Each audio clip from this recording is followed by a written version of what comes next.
అయితే మా వాడు చిలిపి కోరికలు చిన్న చిన్న కోరికలు అన్ని అడుగుతున్నాడు. కలై పాలకవ్వ బన్ను తిందాం. ఓకే బాబు తిన్నామని మనమైతే రాయచోటి ఘాట్ అనేది వచ్చాం. మనకు గ్యాస్ లారీ యాక్సిడెంట్ అయింది కదా ఫ్రెండ్స్, అందుకనే పోలీసులంతా చాలా స్ట్రిక్ట్ గా ఉన్నారు. బర్రా సందుల నుండి అయితే పోయినా అక్కడ పోలీసులు స్టాప్ అయినా. మనమైతే చూస్తున్నారు కదా గువ్వల చెరువు ఘాట్ అయితే దిగాం. పాలకోవ దగ్గరకు వచ్చి టెస్ట్ చూడని మా వానికి చెంచా చేతికిస్తే చెయ్యి ప్రసాదం పట్టినాడు. డిప్రెషన్ మనకు టేస్ట్ చూసి బాగుందంటే ఫస్ట్ 2 బ్రెడ్లు అయితే ఆర్డర్ పెట్టాము.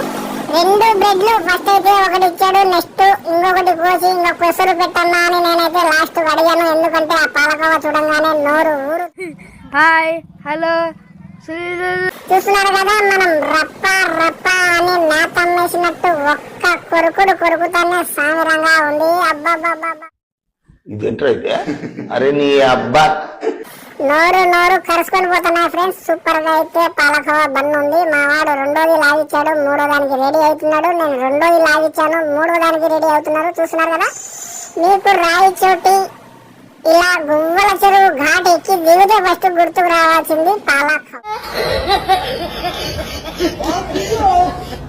వస్తున్నారు కదా మన ఆటలలో పాలకోవ వేసుకోవా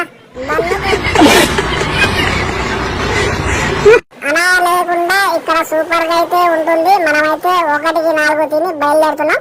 మనకు ఇక్కడ ప్రతి ఒక్క షాపు, అన్ని షాపులు బయట మీకు దేశీయులు కనిపిస్తాయి. లెఫ్ట్ సైడ్ రైట్ సైడ్ ఈ ఊరు దాటేంత వరకు అంతా ఇదే ఉంటుంది ఫ్రెండ్స్. మీరు రాయచోటికి వస్తే కంపల్సరీ పాలకోవ బ్రెడ్ అయితే కంపల్సరీ ట్రై చేయండి. మన వీడియో చూస్తూనే ఉంటారు. నచ్చితే లైక్ చేయండి, షేర్ చేయండి, సబ్స్క్రైబ్ చేయండి. మన వాళ్ళకు కూడా